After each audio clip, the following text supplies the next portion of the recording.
Welcome back to Nirvana academy. Department of space की तरफ से इंडियन स्पेस रिसर्च ऑर्गेनाइजेशन में वैकेंसीज आई हैं जो कि आप सभी के लिए इम्पॉर्टेंट है। अगर आप वनडे कंपटीशन का प्रिपरेशन कर रहे हैं तो बहुत इंपॉर्टेंट है आपके लिए। और निर्वाणा अकेडमी से जो भी एस्पिरेंट पिछले कुछ टाइम से हमारे आईबी के कोर्सेज में इनरोल्ड हैं, जुड़े हुए हैं, प्रिपरेशन कर रहे हैं, ठीक है, करंट अफेयर के कोर्सेज में, सभी के लिए ये वैकेंसी बहुत इंपॉर्टेंट है। ठीक है, अगर आप IBSCIO किसी वजह से आप इंटरव्यू में के बाद आपका नाम नहीं आया या टीयर 2 के बाद आपका इंटरव्यू में नाम नहीं आया, IBA से आपका उतना बेटर नहीं गया है इंटरव्यू, या आपका इंटरव्यू में नाम नहीं आया, IBMTS में भी अगर आपने सेम प्रॉब्लम फेस की है, सो ये एग्ज़ाम आपके लिए है। आपका tier 1 was much harder than this paper. तो ये एग्ज़ाम आपके लिए ही बना हुआ है। आप और ये मेरी ड्यूटी है कि आपको इस चीज़ से अवगत कराया जाए, इस चीज़ से आपको रूबरू कराया जाए कि ये पेपर आया है।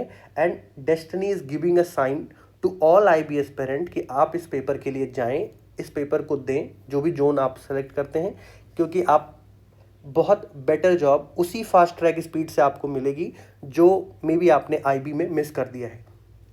सो वन बाई वन हम देखेंगे कि क्या चीज़ें हैं, कितनी वैकेंसी है, आपको किसके लिए जाना चाहिए, ठीक है, एंड ओवरऑल पेपर का नेचर कैसा है, एंड निर्वाणा अकेडमी आपके लिए क्या करेगा इसमें। ठीक है, सो फर्स्ट ऑफ ऑल जो वैकेंसी है वो अलग अलग पोस्ट के लिए है। ठीक है, एक है असिस्टेंट पोस्ट के लिए है। इसके साथ में अगर आप आगे देखेंगे, there has a post of junior personal assistant. इस पोस्ट के लिए आपको ज़रूरत है कि आपको स्टेनोग्राफी आनी चाहिए। ठीक है, आगे आप देखेंगे, आगे की पोस्ट है upper division clerk stenographer, assistant for filling up at autonomous institution and department of space, और लास्ट वैकेंसी है जूनियर पर्सनल असिस्टेंट। तो 3 वैकेंसी ऐसी है जिसमें आपको स्टेनोग्राफी आनी चाहिए, और 3 वैकेंसी ऐसी है जिसमें स्टेनोग्राफी नहीं आती है, जो एग्ज़ाम आपके लिए है। सो इस पेपर की समझ के लिए सबसे पहले मैं कट ऑफ भी लेके आया हूँ कि आप कितना number last year cut off गई थी, कि आपके पास एक माइंड में सेटअप हो कि आपको इस एग्ज़ाम में जंप करना है या नहीं करना है। सो असिस्टेंट की ऐसी पोस्ट है जिसमें स्टेनोग्राफी नहीं है, इसलिए जो भी एस्पिरेंट IB के एग्ज़ाम से की जर्नी में रहे हैं उनके लिए पेपर बहुत इंपॉर्टेंट है। ओवरऑल 47 पोस्ट है, सो पोस्ट भी कम नहीं है। आपको अपना जोन डिसाइड करना होगा। अहमदाबाद जोन में UR की 10 जो है सीट्स हैं, एंड ओवरऑल अगर आप देखोगे तो कट ऑफ 108.75 थी 200 नंबर में। तो बहुत एवरेज है कि आप इजीली इस एग्ज़ाम के सेकेंड ईयर में जा सकते हैं। And second year is an qualifying, उसमें आपको 60% और 50% स्कोर अपने कैटेगरी के हिसाब से करना है।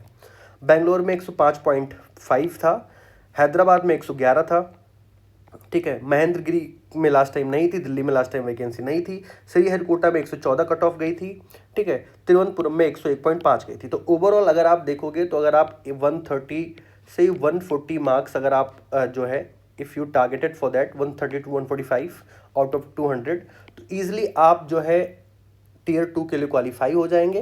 And tier 1 tier 2 is a very separate thing. Tier 2 में आप क्वालिफाइंग मार्क्स जो भी 60% 50% है वो क्वालिफाई करेंगे और आपकी जॉब लग जाएगी। ठीक है, सिमिलर पोस्ट जो जिसमें पोस्ट संख्या 3 जो अपर डिविजनल क्लर्क है, इसमें भी स्टेनोग्राफी की ज़रूरत नहीं है। इसकी लास्ट टाइम कट ऑफ 128 गई थी। बाकी अगर आप बाकी पोस्ट के लिए अगर आपको नीड है तो उसकी भी कट ऑफ मैं आपको प्रोवाइड करा दूंगा। और assistant for under department of space में तिरुवनंतपुरम में लास्ट टाइम वैकेंसी थी, इसकी कट ऑफ 123 गई थी। ठीक है, सो ओवरऑल बहुत टफ कंपटीशन नहीं है। बहुत सारे लोग इस पेपर को इसलिए नहीं फिल करेंगे, या वो किसी साइकिल में है, या they are don't want to jump in it, क्योंकि आपको जोन सेलेक्ट करना पड़ेगा, जोन में सीटें कम है। बट ट्रस्ट मी, अगर आपने 100 क्वेश्चन 60 मिनट में किया है, या आप वनडे कंपटीशन के जर्नी के जोन में है, then this paper for you. And एक एक चीज़ जो इंपॉर्टेंट है वो हम यहाँ देख लेते हैं, and at the end I tell you that what you have to do and how you have to plan your journey. Graduation जो है आपको 60% मार्क्स चाहिए, ठीक है, और रिकॉग्नाइज्ड यूनिवर्सिटी से हो। अगर आपका CGPA सिस्टम है तो 6.32 CGPA चाहिए। इसके साथ में अगली जो इंपॉर्टेंट चीज़ है जो आप लोगों को समझ होनी चाहिए, कि जिससे आप लोगों को एज मिलेगा, कोर कंपटीशन जो है 28+ वाले जो हैं, जो जॉब के लिए बैठे हुए हैं कि द नीड जॉब, किसी भी जॉब में उनको फिल करना होता है, वो कंपटीशन आपका बाहर है। 28 साल की उम्र से कम आपकी उम्र होनी चाहिए, ठीक है, दैट इज़ एलिजिबिलिटी। ठीक है, so that's why I feel that कि it will be very easy to crack you guys. अगला जो इम्पोर्टेंट अपडेट है, व्हाट आई थिंक सो कि आप लोगों को पता होना चाहिए, 500 रुपये आपको इनिशियली हर पेपर के लिए फिल करना पड़ेगा, और जो भी एस्पिरेंट पेपर अपीयर करेंगे उनको 400 रुपीज़ अटेंडेंस के बेसिस पे वापस हो जाएगी, ठीक है। और आप मल्टीपल पोस्ट को सिलेक्ट कर सकते हैं, ठीक है। एक ही पोस्ट में मल्टीपल जोन सेलेक्ट नहीं कर सकते हैं, एक पोस्ट की एक ही जोन आपको लेनी है, बट आप मल्टीपल पोस्ट को सिलेक्ट कर सकते हैं, ठीक है। और उस पोस्ट के हिसाब से उस जोन में आपका पेपर कराया जाएगा। फीसेस रिटर्न होंगी, रिटर्न टेस्ट देने के बाद पहले रिटर्न फीस को नहीं किया जाएगा, ठीक है। And the next most important thing कि पेपर का टाइमिंग आपका 1.5 घंटा है। मैं IBACIO के बच्चों को बार बार, या IBSA के बच्चों को बार बार इसलिए फोकस करा रहा हूँ कि यहाँ पे 1.5 घंटा मिल रहा है आपको 200 सवाल करने के लिए, एंड आप लोगों ने 60 मिनट में 100 क्वेश्चंस किए थे। So trust me, you are much skilled. आपने 60 में 100 किए थे, यहाँ 150 मिनट मिल रहा है आपको 200 सवाल करने हैं 2.5 घंटे में। So there is enough time for you guys कि आप इजिली इसको टैकल कर पाएंगे। एंड अभी हम एंड में सिलेबस भी देखेंगे, यू फील दैट कि it is just extended syllabus of IBACIO, IBSA, IBMTS, okay. So और बाकी जो वनडे कंपटीशन वाले हैं जो पहली बार देख रहे हैं, trust me, be with Nirvana academy, we try to help you a lot कि आप इजिली इस Tier 1 के जो हर्डल है उसको क्वालिफाई करें और अपनी जर्नी में आगे बढ़ पाएँ। क्वालिफाइंग मार्क्स 50% है UR कैटेगरी के लिए, बाकी लोगों के लिए 40% है, ठीक है। 135 और 246 इसमें स्टेनोग्राफर की वैकेंसीज को एक साइड रख दिया गया है। ये स्टेनोग्राफर की वैकेंसी की पोस्ट है 2456 और इसमें स्टेनोग्राफिंग नहीं चाहिए। नाउ द इम्पॉर्टेंट पार्ट, जो भी एस्पिरेंट Tier 2 में क्वालिफाई करेंगे, ठीक है, Tier 1 में जिनके मार्क्स बेटर मार्क्स होंगे उनको 1:5 के रेशियो में आप लोगों को बुलाया जाएगा, ठीक है। हर सीट पे 5 लोगों को बुलाया जाएगा। तो अगर हैदराबाद में अगर 10 सीटें हैं तो वहाँ पे 50 लोगों को वहाँ पे कॉल किया जाएगा कि आपको जो है Tier 2 के लिए आना है। अगर आप आगे देखेंगे तो जो Tier 2 है उसमें आपको 60% और 50% का टारगेट दिया जाएगा। Tier 2 का सिलेबस वॉज वेरी इजी, ठीक है। आपको माइक्रोसॉफ्ट वर्ड प्रोसेसिंग और स्प्रेडशीट, आई थिंक 3 चीज़ें हैं जिन पे आपकी बेटर कमांड होनी चाहिए। और जो भी लोग जो स्टेनोग्राफर में है उनका एक अलग से टेस्ट होगा, स्टेनोग्राफी टेस्ट होगा, वो भी ईजिली इस पेपर को जो है बेटर तरीके से परफॉर्म करके अपना सीट को सिक्योर कर सकते हैं, ठीक है। So I think that it is very easy to tackle this job. और अगर आप वेतन भी देखेंगे तो पे स्केल 4 की जॉब है, मिनिमम 25,500 रुपये मूल वेतन रखा गया है प्रति माह का, इट इज़ मिनिमम, ठीक है। इसके साथ में in addition dearness allowances, house rent, transport allowances, ये सब भी आपके ओवरऑल सैलरी में ऐड होगा। तो ओवरऑल आपकी सैलरी भी बहुत बेटर सैलरी आपके हाथ में ओवरऑल मंथ में आएगी। नाउ अब बहुत सारे लोगों का है कि सर सिलेबस दिखा दीजिए, बहुत टाइम हो गया है। सो अब ऑनलाइन करने की जो तिथि है अभी बहुत कम दिन बचा है, 7 से 8 दिन बचा हुआ है, 16 तारीख तक की डेट है। आप लोग फटाफट इस फॉर्म को फिल कर दीजिए, पेपर देने चाहे मत जाइएगा, बट ट्रस्ट मी इस वैकेंसी को मत छोड़िए, इट्स इम्पॉर्टेंट वैकेंसी। और इसमें जो भी आप पेपर देखेंगे आपको समझ में आएगा कि it is very important in this perspective कि आप अभी एक साइकिल में है, आप बहुत प्रिपेयर हैं, and it will be very easy for you to jump in this vacancy, ठीक है।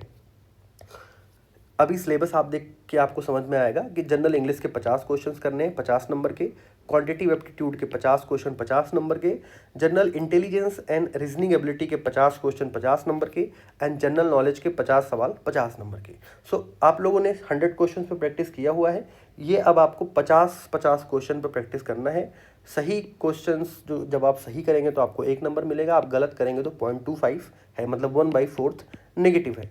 So it is very easy for you guys that आप बहुत इजी इसको कॉप अप कर पाएंगे। यहाँ पे सिलेबस दिया हुआ है, सिलेबस के बेसिस पे निर्वाणा अकेडमी आपके लिए टेस्ट पेपर लेके आएगा कि आप लोग टेस्ट पेपर में परफॉर्म करें, बिकॉज मल्टीपल टेस्ट पेपर आप प्रैक्टिस करके, ठीक है, आप इजीली इस पेपर के रेस में बने रह सकते हैं। Because I think notification has out, अभी यहाँ से मैक्स टू मैक्स आप लोगों को प्रैक्टिस ही कराई जा सकती है कि आप बेटर प्रैक्टिस करें, रिदम में रहें और पेपर क्लियर करें, ठीक है। So that's all from our side कि ये एटलीस्ट आप इतना इन चीज़ों से अवेयर रहें। बाकी जो पेपर 2 है आप उसमें देख सकते हैं कि आपका MS वर्ड है, ठीक है, MS एक्सेल है और MS एक्सेल और MS पावर पॉइंट है। इसमें भी बहुत बेसिक बेसिक चीज़ें हैं जो आपको चलानी आनी चाहिए, बिकॉज डेस्क जॉब के हिसाब से undo, redo, find, space, replace, easily आप इसमें 60% मार्क्स जो है स्कोर कर पाएंगे, जो कि यूआर कैटेगरी के हिसाब से मैं आप लोगों को बता रहा हूँ। ठीक है, सो आई थिंक दैट कि ये एक अपने आप में गोल्डन अपॉर्चुनिटी है एंड डेस्टिनी का साइन भी है कि आप लोगों को ऐसी जॉब जो है इसी टाइम पे आप लोगों को मिल रही है, जो 5 से 6 महीने के अंदर पूरा प्रोसेस कंप्लीट हो गया आप लोगों को जॉब मिल जाएगी। सो जो भी एस्पिरेंट सीरियस हैं एंड ट्रस्ट मी, जो भी निर्वाणा अकेडमी से जुड़े हुए हैं उनके लिए ये सजेशन है कि आप लोग इस फॉर्म को ज़रूर फिल करें। और अगली वीडियो में आई विल सजेस्ट यू कि आप लोगों को कौन से जोन के हिसाब से फॉर्म फिल करना चाहिए जो आपके लिए बहुत बेनिफिशियल हो। ठीक है, बाकी आप लोग इतना अवेयर हैं, इतना आप लोग पढ़े हैं, पढ़े लिखे हैं कि आपको समझ में आता है कि आपको कौन सा जोन चुनना है, कौन सा जोन नहीं चुनना है। ठीक है, so that's all from this video. अगर आप लोगों को नीड रहेगी then I will make another video too, और in how if you guys demanded then general knowledge का free practice session Nirvana academy के प्लेटफॉर्म पे चलाया जाएगा कि आपको डेली प्रैक्टिस कराया जाए जनरल नॉलेज के सवाल। ठीक है, कि आपको एटलीस्ट रिदम बने, because English aptitude, intelligence, reasoning ability आप लोगों को आती है। प्रॉब्लम है कि आप लोग जनरल नॉलेज में कम स्कोर करते हो, 50 में 25, 23, 24 सवाल ही आप अटेम्प्ट कर पाते हो और आपका मेन जो टारगेट है, ठीक है, स्कोर है, वो कम रह जाता है। तो हम कोशिश करेंगे कि आपका जनरल नॉलेज का स्कोर बढ़े और आप लोग निर्वाणा अकेडमी के कंडक्टेड टेस्ट में पार्टिसिपेट करें और एक रिदम में रहें। सो that's all from this video. Please like, subscribe, share and participate in this vacancy. Thank you.